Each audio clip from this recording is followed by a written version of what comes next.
नमस्कार। आज कक्षा 10 की पाठ्य पुस्तिका स्पंदना के संधि प्रकरण के अंतर्गत आज हम यण संधि के बारे में अध्ययन करेंगे। इसका सूत्र है इको यणचि।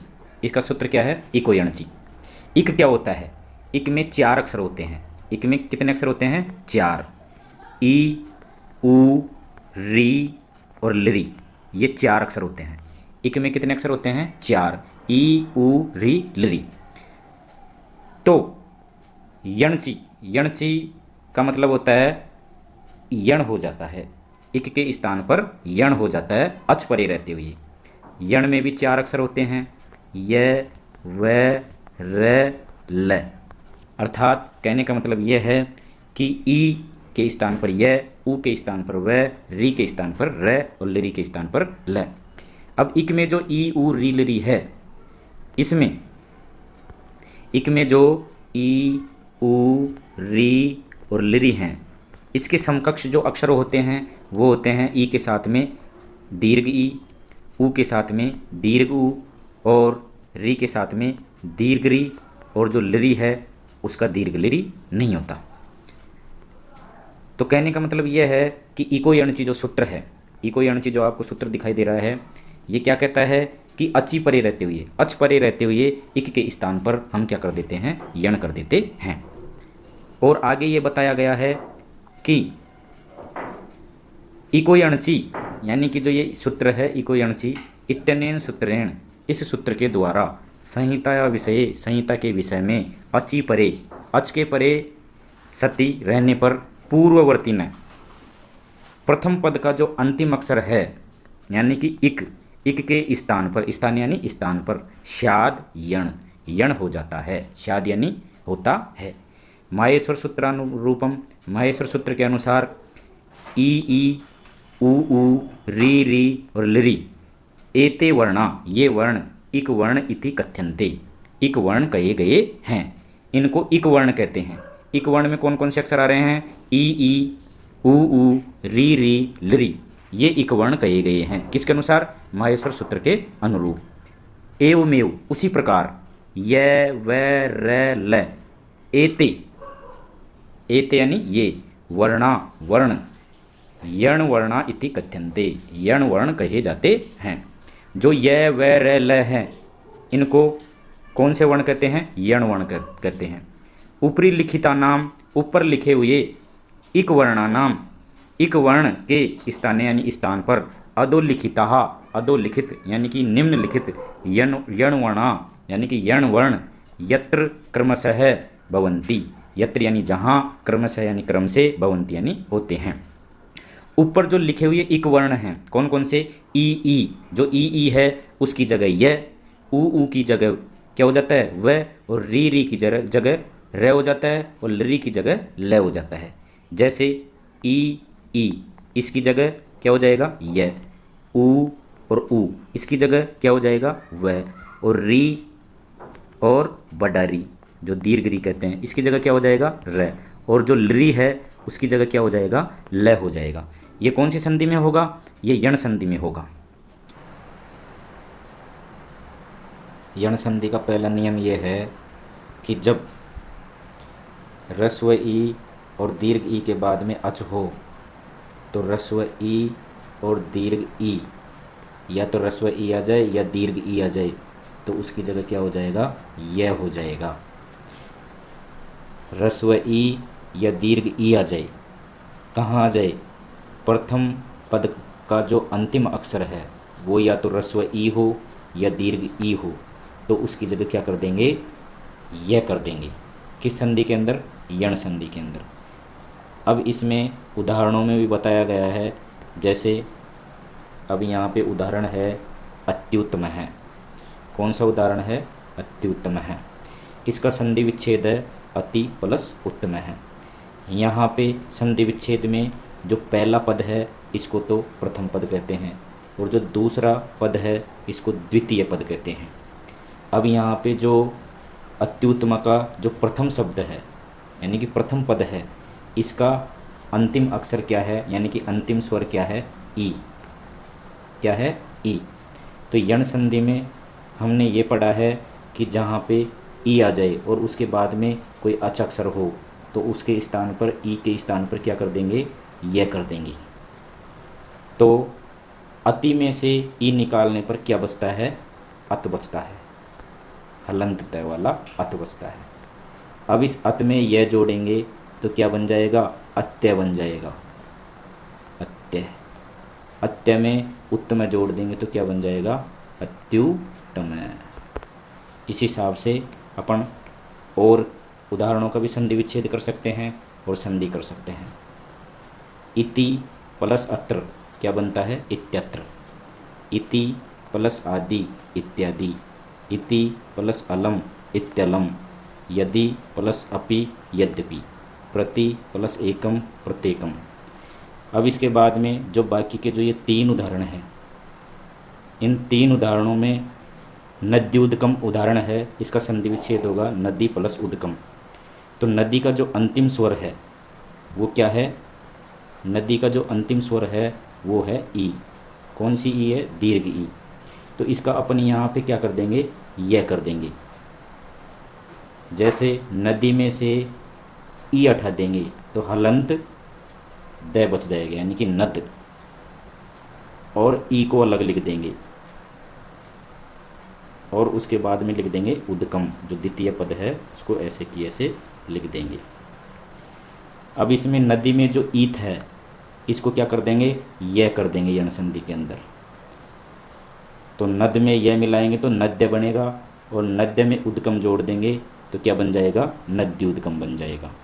इसी प्रकार से स्त्री प्लस उत्सव है, तो स्त्री का, स्त्री में जो ई है उसका यह करने पर क्या बन जाएगा, स्त्रिय।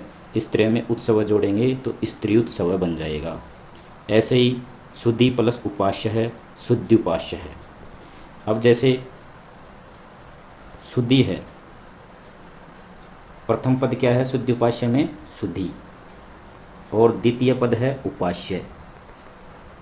अब इसकी संधि करेंगे तो कैसे होगी, जो शुद्धि में जो अंतिम स्वर है उसको अलग लिखेंगे, शुद्धि में से अंतिम स्वर ई है उसको निकालेंगे तो क्या बच जाएगा, शुद्ध, और ये जो ई है दीर्घ ई इसको अलग निकाल देंगे और उपास्य को ऐसे की ऐसे लिख देंगे। अब यहाँ पे यण संधि का ये नियम है कि जो प्रथम पद का जो अंतिम स्वर है क्या है, ई, इसके स्थान पे क्या हो जाएगा, ई के स्थान पर यह हो जाएगा। तो ई के स्थान पर यह करेंगे तो क्या हो जाएगा, शुद्ध में यह जोड़ेंगे तो शुद्ध, शुद्ध, और उपास्य और जोड़ देंगे तो क्या बन जाएगा, शुद्ध्युपास्य। इस प्रकार से हम शुद्ध्युपास्य शब्द का निर्माण कर देंगे। किस संधि में करेंगे, यण संधि में। अगला उदाहरण है, अगले उदाहरणों में दूसरा नियम लग जाता है कि जैसे प्रथम पद का अंतिम स्वर उ और ऊ हो, यानी कि ह्रस्व उ और दीर्घ ऊ हो और उसके बाद में कोई अच अक्षर हो, तो वहाँ पे उ और ऊ की जगह क्या कर देंगे, वह कर देंगे। अब जैसे अन्वय का संधि विच्छेद है, अनु प्लस अय है। अब यहाँ पे जो अनु है, यहाँ पे जो अनु है उसके ऊ का क्या कर देंगे, वह कर देंगे। जैसे अनु में से ऊ निकालेंगे अलग से,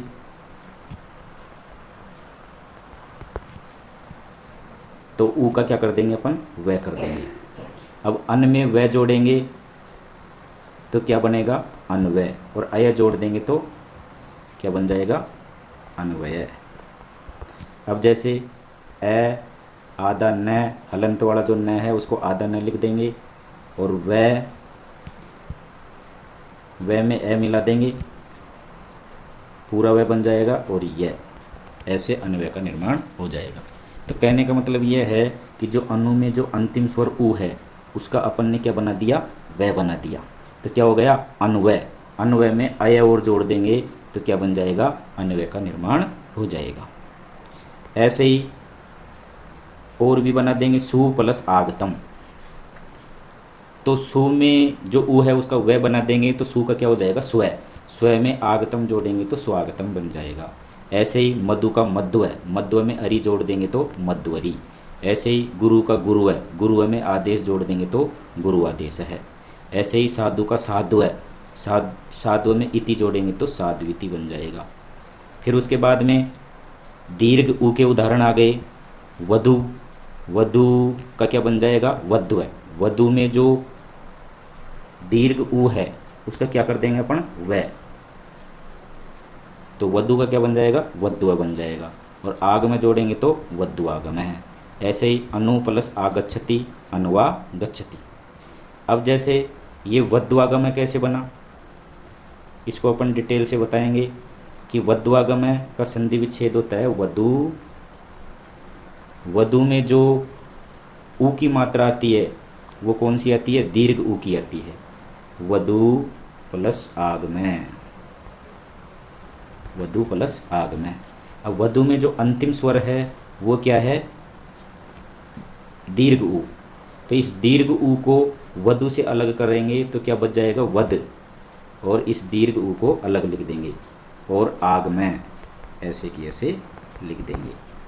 फिर इसके बाद में ऊ का क्या कर देंगे अपन? वह कर देंगे। ऊ का क्या कर देंगे? वह कर देंगे। अब वध में वह जोड़ेंगे तो क्या बनेगा? वधवै। क्या बनेगा? वधवै। वधवै में जो ये आगम जोड़ देंगे तो क्या बन जाएगा? वधवागमय ऐसे बन जाएगा। इस प्रकार से वधवागमय का निर्माण होगा। फिर है उसके बाद में अगला नियम यह है कि प्रथम पद का जो अंतिम स्वर है, ह्रस्व री आ जाए या दीर्घ री आ जाए और उसके बाद में कोई अक्षर हो तो वहाँ पे री और दीर्घ री का क्या हो जाता है? र हो जाता है।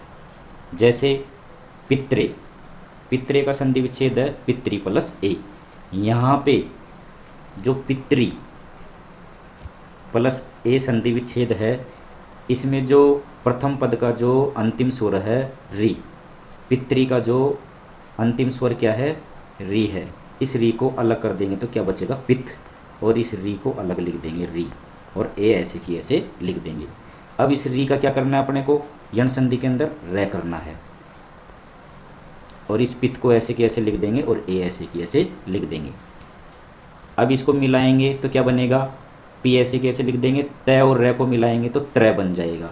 और त्रय में ए की मात्रा जोड़ देंगे तो क्या बन जाएगा? पित्रे बन जाएगा।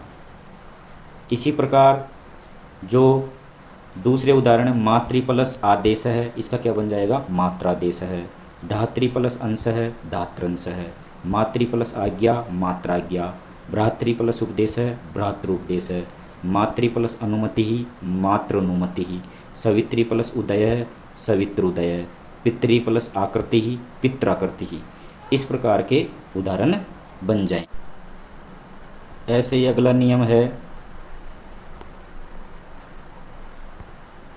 कि जब प्रथम पद का जो अंतिम अक्षर है लृ हो और उसके बाद में कोई अचक्षर हो तो लृ का क्या कर देंगे? लय कर देंगे। हलंत लय कर देंगे। जैसे उदाहरण है लाकृति, इसका संधि विच्छेद है लृ प्लस आकृति। तो यहाँ पे यण संधि के अंतर्गत क्या कर देंगे? लृ का लय कर देंगे। तो लय में आकृति मिलाएंगे तो क्या बनेगा? लाकृति। ऐसे ही लृ प्लस अनुबंध है, लृ का लय कर दिया तो क्या हो जाएगा? लनुबंध। लृ प्लस आकार है, लाकार है। लृ प्लस आदेश है, लादेश है। ये जो लाकृति, लनुबंध है, लाकार है, लादेश है, ये सभी उदाहरण किसके होंगे? यण संधि के होंगे।